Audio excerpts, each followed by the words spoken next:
I Googled top Amazon sellers. I joined the program, and that's really why I think I grew from 0 to a million so quickly. Okay, I'm ready to scale. I'm going to move into Australia. I can go to New Zealand. I'm going to launch on the Walmart platform. I'm going to maybe sell in stores. Like I had the big picture, right? I was like, I'm going to do this. There's a difference between a dream chaser and a dream catcher. Hey, everybody, and welcome to the Dreamcatchers podcast. I'm your host, Jerome. And you guys are in for a treat. We're back in the. Are you in Georgia, Joey? Where are you? I'm in Austin, Texas. You're in Austin, Texas. So I'm confused because she's got a business partner who's in the Atlanta area. And he was like, look, man, if you're going to have anybody on this show to talk about exits, you've got to get my partner, Joie Roberts, on.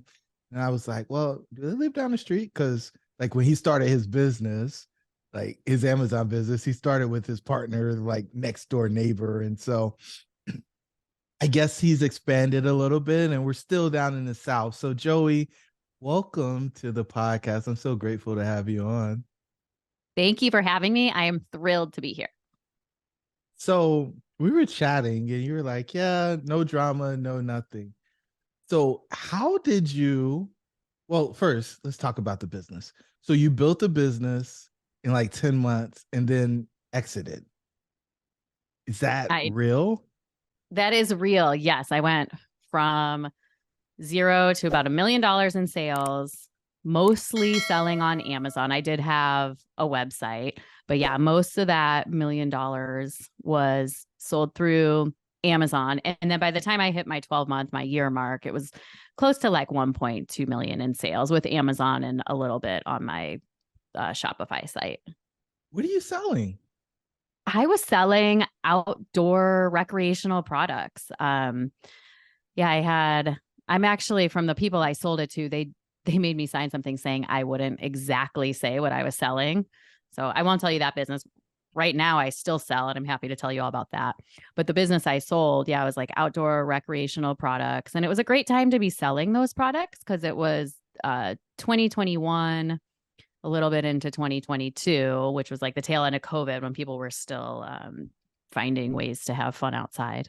I mean, people still do. This product still sell well, but I feel like I capitalized on the COVID opportunity. Okay, so people are going on Amazon, they're buying stuff from you. How did you even learn how to sell on Amazon? I wanted to sell on Amazon. I didn't know how to, and I didn't want to waste time figuring out how to sell. So I actually got a mentor, which was Jamie Davidson, who's now my business partner. I Googled top Amazon sellers and Jamie came up as a top 100 seller. And I was like, okay, cool. I found the like OGs of the Amazon world. Now who's going to teach me? And Jamie had a coaching program called AMZ Insiders. And I applied for it and I joined the program. And that's really why I think I grew from 0 to a million so quickly, because I wasn't spending a ton of time making mistakes. I made plenty of mistakes, but I had people who knew what they were doing guide me. So what were you doing before that? So before that, and now still, way before, I served 16 years in the corporate world. I had amazing corporate jobs. I mean, I killed it working in the corporate world. I was an awesome employee. I was in the corporate world. And then in 2014, I decided I wasn't going to make other people money. And I was going to poach some clients from my corporate job and go off on my own and start my own business. And to this day, I still own 3D Walls by Design. It's a commercial wallpaper company where I design and install beautiful artwork on walls of commercial buildings mostly in Austin, Texas. Wow. So you were an interior designer, like Yeah, artist? right. So it kind of falls more into like marketing and branding.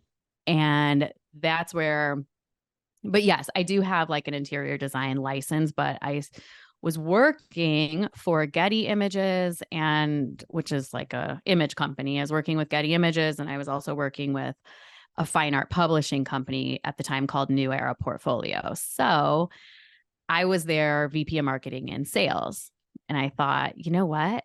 I can do all this by myself. I can have clients pay me. I can get a printer. I can get designers. I can come up with marketing and branding for companies. So some of the companies I've done in Austin, I got to do the Under Armour headquarters. I did Austin Energy's building, care.com. I've got some cool projects. Okay. All right. You're the prototype because we find like founders have like 7 exits, and the first one is leaving corporate America. You get go to good school, you get a good job, you realize that you're climbing the wrong ladder, you figure out how you're going to go do it on your own. Some people it's build their own thing, some people it's start selling something that somebody else makes, some people it's whatever, right? But there's a thing. And so then you go into being the person who's chief everything officer, and then you elevate to the next level, and then the next level, and then eventually if you do it right, you can sell it, right? And it sounds like you made a pivot and started doing the Amazon stuff in addition to or in lieu of the first thing you started. So can we unpack that a little bit? Yeah. And exactly what you just said was where I wanted to go with being able to sell it, right? So with my wallpaper business, I was thinking, okay, I'm going to scale, I'm going to sell. Well, at some point in that journey, even today, because I still own it, I realized I wasn't building something to sell. It was not my first 4 years of doing it. I made a lot of mistakes and I was focusing on building the business. And then once I had it dialed in, it hit me maybe like 4 or 5 years in. I'm like, nobody's going to buy this because they'd be buying me. And then I would still be working for them. And then I would go back to being somebody's employee, which is exactly what I'm not going to do. So yeah, you're very perceptive there. So I had to pivot. Okay. And so how did you manage being CEO of 2 different companies that, I mean, $1 million, I don't know if you can drop ship $1 million. I don't know a ton about Amazon. So like, how do you become CEO of 2 companies? Like, how do you manage that on a daily basis? Yeah, like not very well. No. So I really excel with time management skills. And kind of the way you started off saying like no drama, no BS, you really got to cut out the clutter. And when you can, and plus I'm a mom and I have a 5-year-old and I'm a wife and I have friends. So I do have like that whole other life outside of working. So with the wallpaper company, COVID hit and there was no buildings being outfitted. So I kind of had this moment of, hey, I had just finished a big project in March at a company called HCI. It's like a 5-story building. So like I had a good payday from that project and then all the buildings got shut down. And I thought, oh, they're just going to be shut down for like 3 or 4 months. And I thought, all right, this is a great time to revisit my goal of wanting to sell on Amazon and build something that I can actually sell to somebody, where my wallpaper company, I realized I couldn't. So that was kind of my head start, was wallpaper stopped and I was able to focus on what I was going to sell on Amazon, how I was going to sell it. And then the buildings did open back up. And now I'm like $500,000 in, not that I spent, but I think I was like 4 months in making close to $500,000. And then the wallpaper stuff came back. And I was not balancing it well at all because it was like everything in the wallpaper was a rush. And with my Amazon business, I now had employees and I was building this business way too quickly. I mean, it was taking off way too fast. So I had mouths to feed on one side, and then I had the installers and my designers and everybody hungry and clients I had to fulfill. So I was all over the place in companies that had nothing to do with each other. And one thing I was very careful about was to never tell anything going on at either one of the companies what I was really doing in the mornings or in the afternoon. And I was trying to be even the UPS guy was like, wait, there's stuff coming in for wallpaper. There's stuff going out for this recreational company. Like, what's going on here? I was like, don't ask questions. So You had a building, like a warehouse office? Like where was the I mean, come on, those things are not small. I don't know exactly what products you were selling on Amazon. Right. So for the Amazon stuff, it was private label. So I got my own products and you put your brand on them and then you sell them and you can buy them out of China and you can just sell them on Amazon. Well, I didn't do that. I bought pieces and parts from China and I had them shipped to Austin, Texas. And I had a small workshop and I had hired guys basically off of like Craigslist to come in and modify the product. I'm talking like me with a stopwatch being like, okay, you have 15 minutes to make this product, alter it, and make like, you know, 20 an hour between two people and get it in the box. And then we're going to wrap it up and either ship it to the customer or needs to go back to Amazon to be sold. See, I was like running a tight operation that was just taking on a life of its own. And then you're trying to hire more employees. And when you hire people, it just causes more problems, more money, more problems.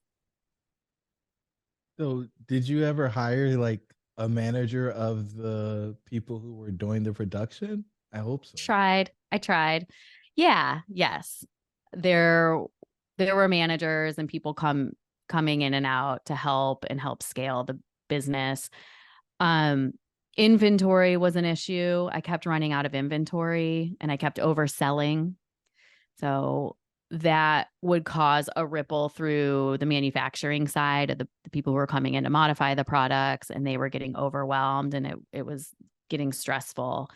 So yeah, it was a wild ride. I learned a lot. I didn't really know what I was doing because it was my first year selling on Amazon and then blowing it out of the water, which looking back, I could have slowed the sales and I should have slowed sales. I was just so impressed with my skills to sell so much that I just kept VP of going. marketing, here we go. Right. Right. So, did you sell it out of frustration or you sold it because you saw a really good opportunity? Both actually. By the end of like almost like the 10 months when it was kind of right after Christmas, like you have this big boom on Amazon when you're a seller of Christmas because it's good for gifts, right? Everyone's shopping on Amazon for gifts. And then after Christmas, I feel like everybody kind of gets like a little bit of a break to think about stuff. And I was like, okay, I'm ready to scale. I'm going to move into Australia. I can go to New Zealand. I'm going to launch on the Walmart platform. I'm going to maybe sell in stores. Like I had the big picture, right? I was like, I'm going to do this. But I was also just kind of ready to sell and get out. So I was like both sides of it. And I thought, well, and also the manufacturing side of it was also a little bit in turmoil. Machines were breaking, things weren't working very well. And so there was frustration over there for change. And I thought, well, does it hurt to put your company for sale? That was really the thought I had. Like, does it hurt if I put this up for sale and see what somebody would want it for?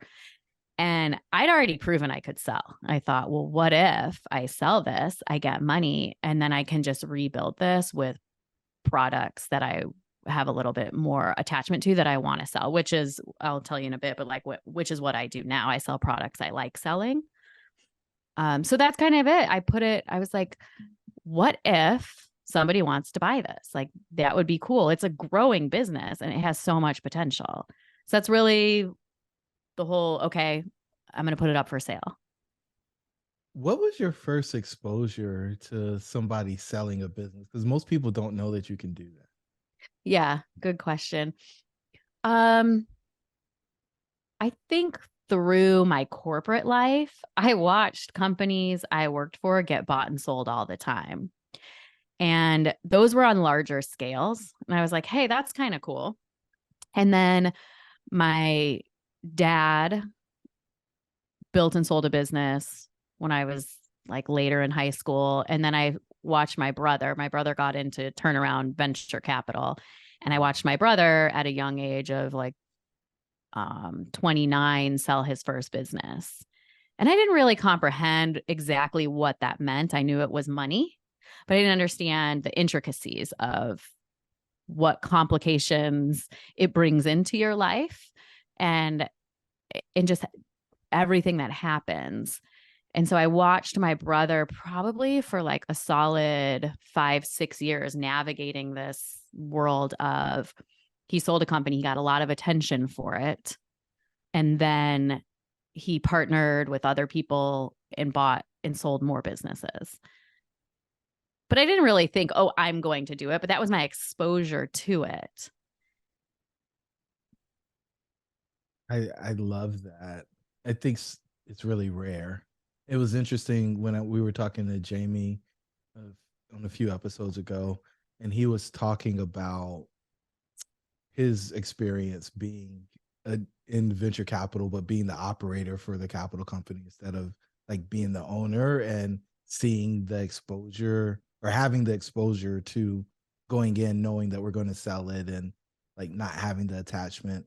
There's so many people that build things with passion, and this is my thing, and now it's their baby, and like even though it's frustrating, like it cries in the middle of the night and it needs diapers and all of this Yes. stuff, like they still love it, right? And they do things that other people don't want to deal with, because the buyer of most businesses wants something that works by itself. They want the adolescent. They don't want the infant, you know? Yes, they do. There were definite parts that I got attached to. And I had to remind myself, like, I love the marketing part of it. Like, I love marketing luxury products. I like marketing to people. But when I was coming time to, when I put it up and I was thinking, hey, somebody might actually buy this, there were parts of me that was like, wait, what if I just kept this portion and I sold the rest and I could keep this? I had to give myself a check all the time. It's like, hey, you can rebuild this. You can do this again. This is not the rest. This doesn't define me. Like, I can do this again. But there were those sleepless nights of thinking, okay, I did grow my baby up. And I'd have to have like hard talks with myself and be like, stop being crazy. Like, you can sell this and you can do this again. Like, this does not define me. Life does not just all of a sudden stop. Yeah. With guys, well, with girls, I say, hey, there's more to life than being the varsity cheerleading captain or the football quarterback. Here's where, like, don't let that be the crowning achievement of your life. So, okay, you pay for mentorship or education or guidance or whatever you want to call it when you got into the business. Did you have somebody guiding you through the sales process? You ask questions and you watch videos, but you really have to look at it as like, this is my own business and I have to make my decision. So it's like you gather as much information and go for it. And I focus more on my life of keeping momentum going and knowing enough to get by and trusting that I will solve my problems. So that's really how I learned the sales. There were mistakes. Amazon got mad at me. I had at one point like, a bad health score on Amazon, and you worry you're going to get shut down and things happen. But it was more important to me to just keep pushing forward, keep my sales going, and fix everything as I went. And man, I got myself into some like deep waters that I had to pull myself out of for sure. Ouch. So, what were three things that you feel went really well with your sale? I think my product launch went really well. I think I launched on Amazon and the website with enough marketing, but I didn't go overboard.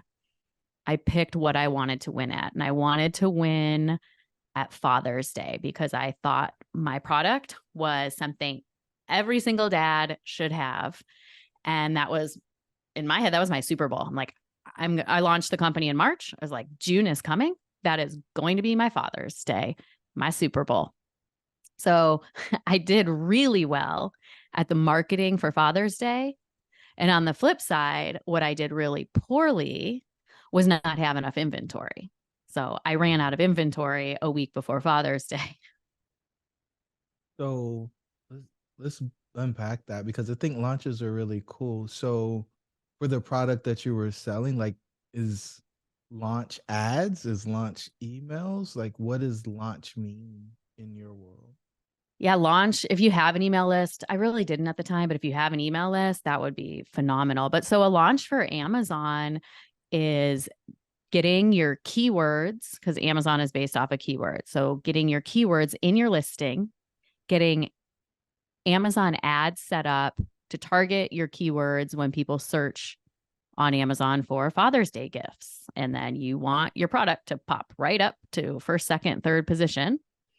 And from outside of Amazon, I did Google ads, Facebook ads, some YouTube posts, and a little bit of Instagram. And that was really it. And that was really my beautiful orchestra of launching. I'm making it sound simple. You really have to put the branding and the thought into it, basically around how people shop, not what your product is, but gifts for dad or, dads and grads, whatever keywords come up. And that you can do with a little bit of research. There's outside tools, or you can even just research typing stuff into the search bar on Amazon. Like if you put in Father's Day and see like what terms come up in the search bar, like when you're shopping, those are words you want to win at because somebody's going to click on that and you want your product right there. And so was the ads on the different platforms part of your education program is like, or did you figure that out? Because I found like agencies are usually only good at like one of those. And Right. so like the Google person usually isn't good at Facebook and the Facebook person isn't good at the Amazon stuff. And so it's just like, did you have to go in and learn each one of those on your own or were you able to That's a pick good agents? question. Yeah, that's a good point. You're right. Cause like agencies, it's like, oh no, we only do Facebook ads. We don't do Google.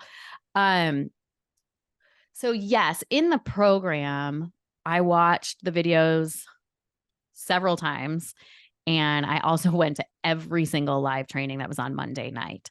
So it wasn't necessarily like a step by step, this is how you set up your Facebook ads, this is how you do Google ads, but a reoccurring theme of guest speakers or any of the product launch was you need to have your keywords dialed in on Amazon with your listing and your ads. And then it was saying you need outside traffic coming in.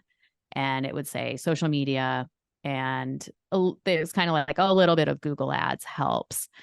And kind of the point, like you and I were talking about earlier, I wanted to do everything I could to just keep the momentum going. And I knew if I was spending too much on Facebook ads or Google ads, I could just turn it off, but I was going to just give it a shot. I wasn't necessarily an expert of how to do it, but I was like, I could figure this out. Other people do it. I can do it.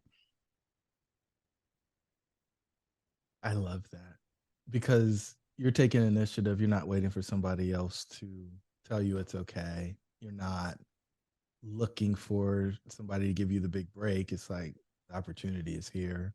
Let me play with the toys.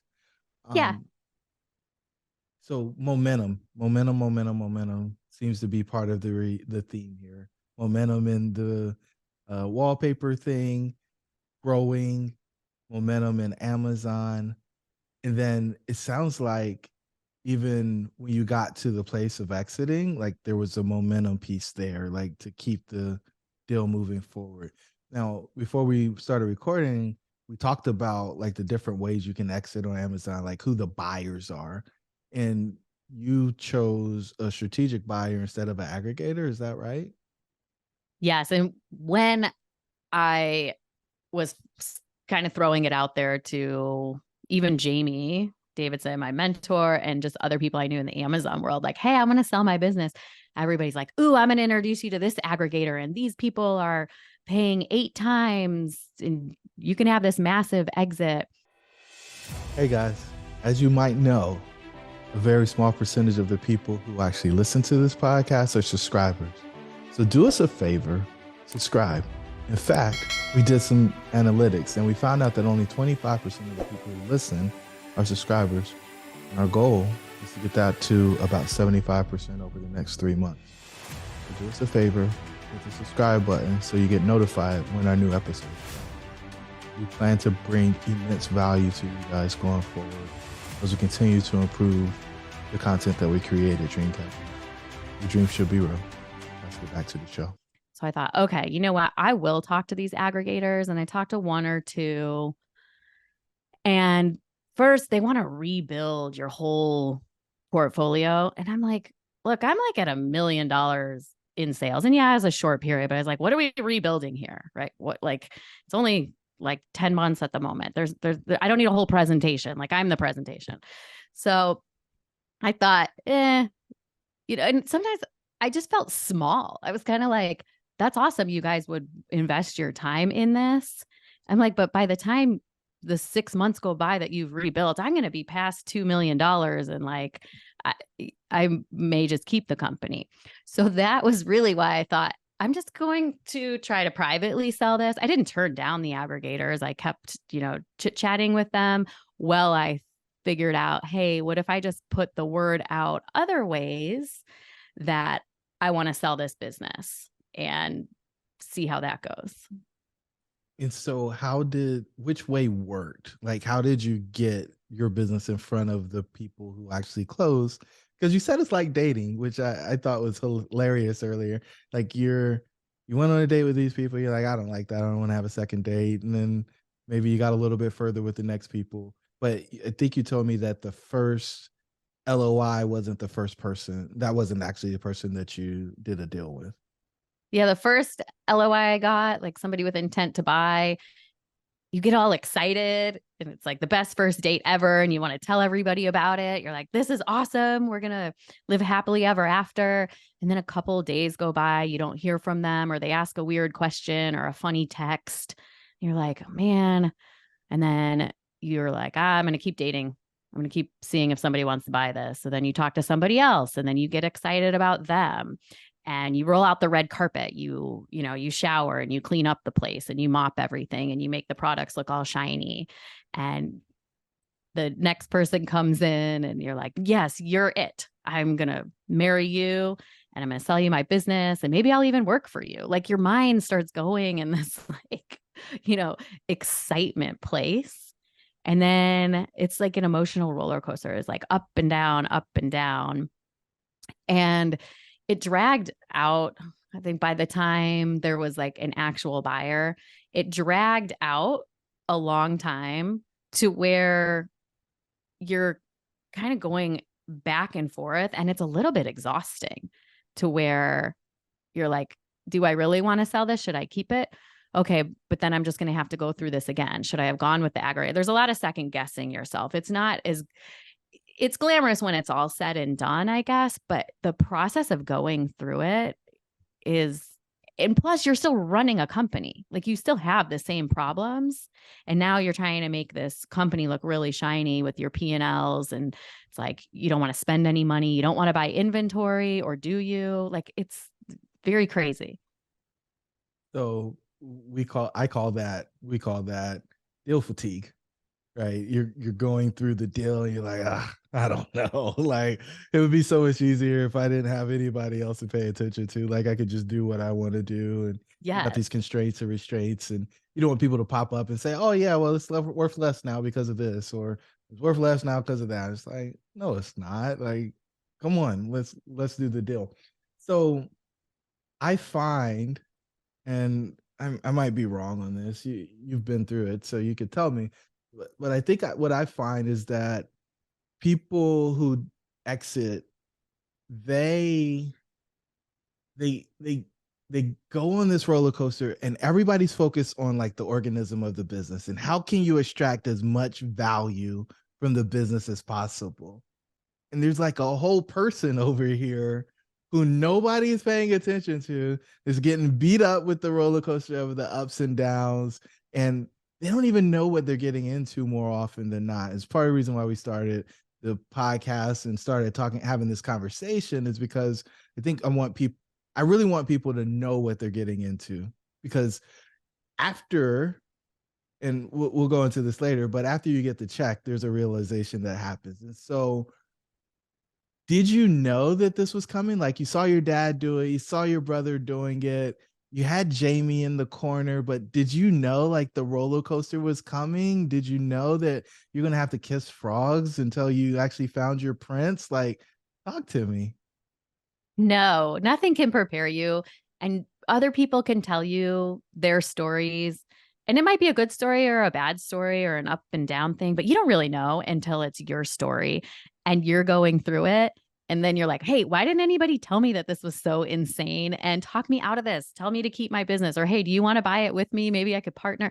Like, yeah, you kind of go a little like crazy in your head. And I was constantly having to rein my thoughts back in and be like, I am going to continue the momentum as we've been talking through this podcast, like continue the momentum forward to see what's on the other side with this sale. Because if I just keep the business, and sometimes actually when I was telling people about the company and why they should buy it, I was talking myself into keeping it. I was like, maybe I should keep this. Like this person isn't really seeing why it's so amazing. And then they give an offer, and sometimes your mind goes a little like out there too on what you think the offer might be. Cause it's like you have your Yeah. asking price and then you have two or three people interested. So you think it's like selling a house. You're like, am I going to get a bidding war? Is everybody going to want my house? And then to your point, they're picking apart every tiny part of your business. And you're like, hey, that's really rude. Like I told you why that happened. Like, My baby's not ugly. yes, she's so pretty. Can't you see? We just need to brush her hair. So, okay. So did you have support, or like it's really interesting. You talk to yourself a lot. You say, I had to have a really tough conversation with myself. Like you said it like 3 times along the way. Is Yeah. it just like, do you just rely on you, or did you have somebody going with you on the journey because who'd already walked down the path? Right. Yes. I had my husband to talk to, but he traveled a lot and he had his own jobs. This was not his company. This was not his job. And when he was in town, not and he traveled a lot, he still does. When he was in town, I would kind of talk his ear off on it. And so I had him and his support. Um, and then I did talk to Jamie, who was my mentor at the time. But one thing about talking to people when you're going through these emotional roller coasters is I was very careful. Like yes, I could pick up the phone and call my brother who had been through it. And I did, and I would give him a little bit of info. You got to be ready to receive their response. Ooh. And I was not in a position with, I think, my brother and my dad at that point to really want to hear their opinion. And that was a hard part. I can listen to it now and talk to it now that it's all said and done, but it was really hard for me at the time to reach out to my dad and my brother who I know had been through this. Tell me more. This is very interesting, and the first time I've actually heard somebody talk about that. The readiness to hear the feedback from somebody who's already been through it. It can be harsh. I suspect it might have been not what you expected to hear, or it didn't feel supportive. So, walk me down that journey. Yeah, and some of it is just fear of the response. It's like if you're going to ask a question, you got to be ready for an answer. And I think the path I was walking down with selling the business was the first time I'd been through it. It was getting complicated. And I felt like I knew I wanted to sell it. I knew how I wanted it to go. And I really just wanted somebody to side with me and say, yes, that's what you should do. And I feel like opening it up to my brother or my dad, who did have more experience than me, would kind of, I don't know, not necessarily like change the way I thought, but make me feel bad, for lack of a better way, hurt my feelings or unvalidate what I wanted to feel validated for. And there's also this weird thing when it's your business. Like it was 100% mine. My decision did not impact my husband. It did not impact my brother or my dad. I mean, sure, it impacted my husband because we live together and we're married, but it was like we have, you know, it was a boundary. Like he was not really part of that business. Yeah. So it, even though like, you know, he reaped the benefits of the money and I was making a paycheck while I worked there too. So like I was making that money and I knew there was more money coming in once I sold it. But yeah, it was really that vulnerability that I just wasn't ready to open up. I don't know why. I just wasn't. Well, I know why. I think many of us, well, you got it from all angles, right? You got the people who don't know, who are trying to devalue your business, telling you all the reasons why it should be devalued. And you're like, no, that's not why. It's all explainable. You're blaming, it's almost mommy guilt, right? It's like, Yeah. the baby, no, they didn't fall and scrape through. I didn't push them down, like they fell down. Like it's all the stuff, right? And then if you get somebody else come in and they're not on your side, then it just makes you question whether or not you were doing what you should be doing anyway, right? Like you want people on your team and you're not sure if they're going to be on your team. And sometimes I think for everybody, we want to be validated in some way. And I mean, Yes. you said those exact words, and you know that you live with them for a long time, right? You know that your brother, your dad may not see the world the way you see the world, and you didn't, you weren't ready for or open to being told that you were wrong. You wanted, and I think there's probably a little bit of you wanted to do it on your own. Yes. And I like to process things and be really clear in my decision and what I wanted to do. And I was feeling pulled in so many different directions that I wasn't taking time to, or I don't know, I didn't process exactly what it was I wanted, but I was also getting in that panic mode of, okay, I just need this to be done. I need to be through this. I need my life back. I need to be on the other side. And I would tell myself, I will be on the other side of this. Like this does not last forever, but it drags on longer than you think, right? Somebody doesn't just call you and say, "Hey, I'm going to give you, you know, several million for your business. Sign here on the papers and I'll wire you the money." Okay, thanks, bye. Like Never.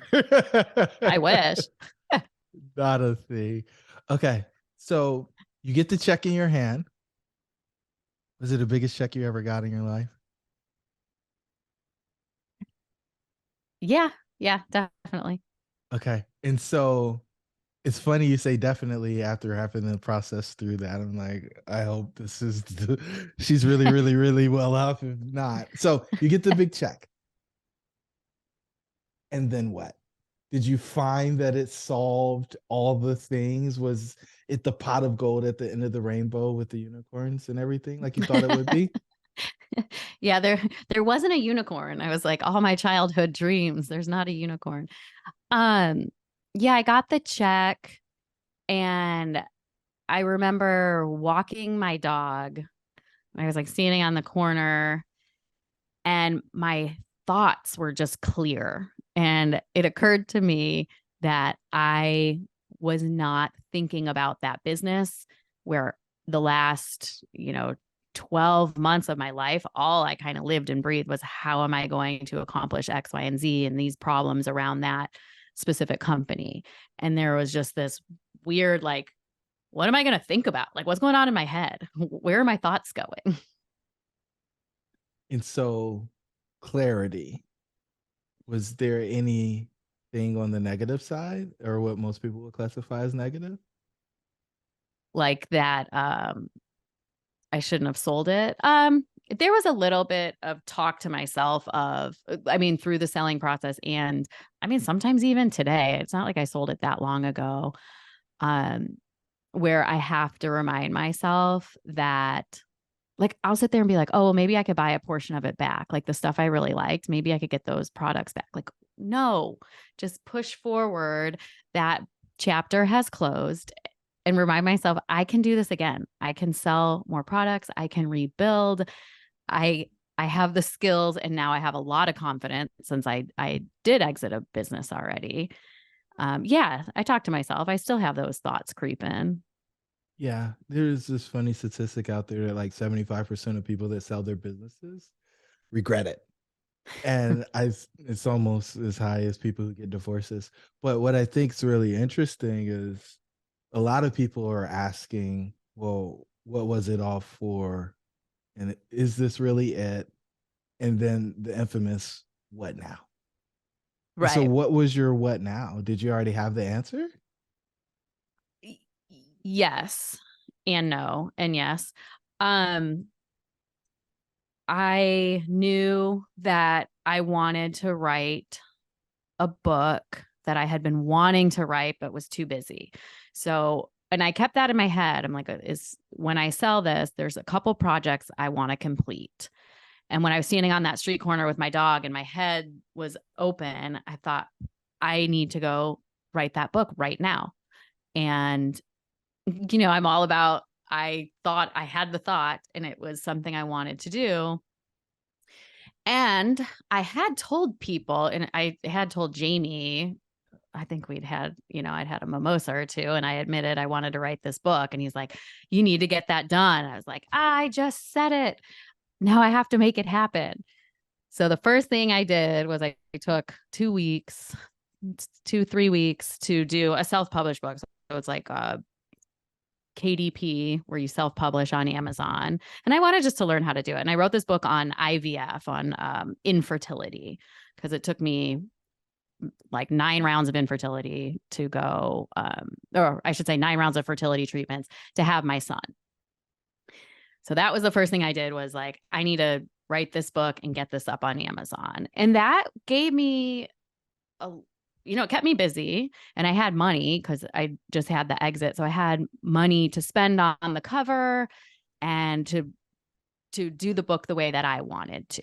And so that was super cool. So I got that going, and that kept me not as busy as it was running a company. It's very lonely when you're just like putting a book together by yourself, but it kept me busy and going. Yeah. At least you didn't have to do it on a tablet with the chisel and in a cave. Handwrite it. Put it on a tablet. So, I make the joke, but you wrote about something that I think so many women are either terrified of or like they go through it and they end up being pretty brave and courageous with, hey, it might be happening and it didn't happen and all of the emotions that go with that roller coaster. Uh, what I find, and it's really cool that you did this, is that's where people actually find their new self when they start talking about the things that they're really excited about, the things that they probably can't do for money or wouldn't do for money or wouldn't pay them as well as the thing that they've been doing. So I think that's really cool. Have you gotten any reviews or any feedback on the book? Or was it just for you to like a Yeah, cleansing or I've healing sold. thing? I didn't market it super crazy because I moved into kind of the whole selling on Amazon world and coaching. But yeah, I have sold over 100 copies of it, and I have reviews on it. It's called Nothing in the Oven, Joie Roberts. And yeah, it was very therapeutic too. It kind of helped me just heal through everything I'd been through with infertility. And also, I felt like it was just letting me know I can accomplish other things besides just building that one crazy business. So it was very healing to do that and know, hey, you know what? I did this on my own and I want to sell it. I didn't go on a book tour or do any crazy stuff, but I did kind of have a vision of maybe I would. And so I started selling fertility products on Amazon. So that's what I sell now, is No like way. a bunch of different fertility products. And I want to launch a supplement, like a progesterone cream this year. And so I want to continue my store on fertility, which is the first time I'll be selling products that are like mean a lot to me and things that I used and that I'm passionate about. So what's really cool about this is because early on I said you're the prototype, and now like you're putting the bow on top. because people getting to the thing and helping solve the problem that they really want to eradicate or they're like super passionate about on the backside of the exit, we call it a pill, right? Profits invested for lasting legacy. Like you're helping get rid of this issue. You're helping solve this problem for people. And I think that actually leads to fulfillment, right? There's one thing to get financial freedom, there's one thing to have money, prosperity. It's something completely different when you're actually going out and changing the lives of tens, hundreds, thousands, tens of thousands, hundreds of thousands, millions of people, right? And that's exactly what it sounds like you're doing. So I am so excited for you finding your way there. And it's really interesting that you did it because most people have a really hard time making this journey. And some people end up like imploding, right? It gets really ugly when they get to the place of, I got the check. I just won the lottery for all intents and purposes. What do I do with all this energy and effort that I've been putting in for the past insert time frame? For you, it was 12 months. But like imagine if you'd Yeah. done that for 12 years, how No. much of that would have been baked into your identity, how much of that would have been, core to the way that you operate on a daily basis. And if you didn't have a place to put that stuff, there's a ton of collateral damage that happens.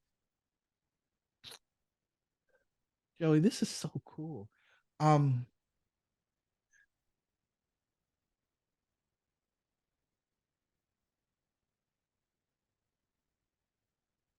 do you feel like, even though it's a really happy ending, do you feel like you had an existential crisis on the backside of your exit?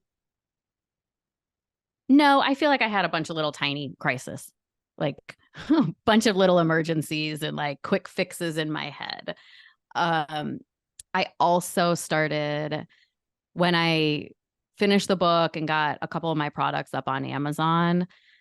I also started coaching with Jamie at AMZ Insiders to kind of give back to the community that helped build me. And I I kind of have this like crisis of I'm not selling and marketing my own Amazon store as aggressive as I did to go from 0 to 1 million. And I also don't have it in me right now to do that. I don't want to do that. And so that feels weird because once you go through one exit, it's like, oh, aren't you just going to rebuild it and do that again? So I'm like, no, I have to really think, okay, I want to keep this, fertility products and keep this going because I want to sell on Amazon. Like I really love selling on Amazon and I do like making the money too. Let's not forget about the money. The money is important. And then coaching.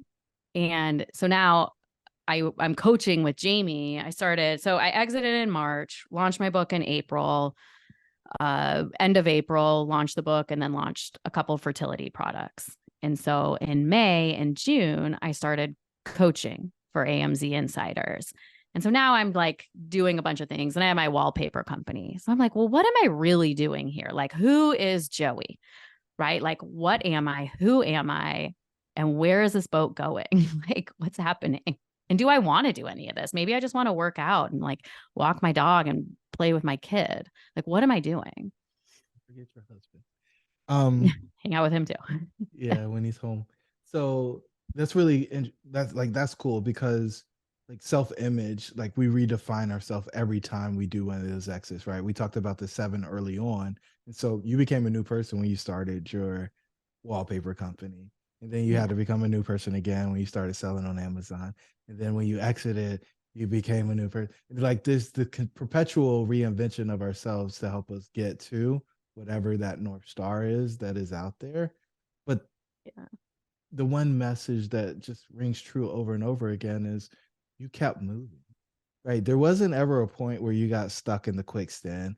There wasn't a point where you, at least that I heard, where it was paralysis by analysis. There was none of that for you. It was just, I'm going to keep making progress. I know the general direction. I'm directionally correct. Let me just keep going. And then once I get there, if I get stuck, I'll ask questions, I'll refine. if I want to actually hear the answer. And I think that is the magic, right? You gotta be willing to hear the answer. Because nobody likes ask holes, right? People who just ask Yes. for feedback and then they don't go do the thing that they got the feedback on. Oh my gosh, this ended up being way more.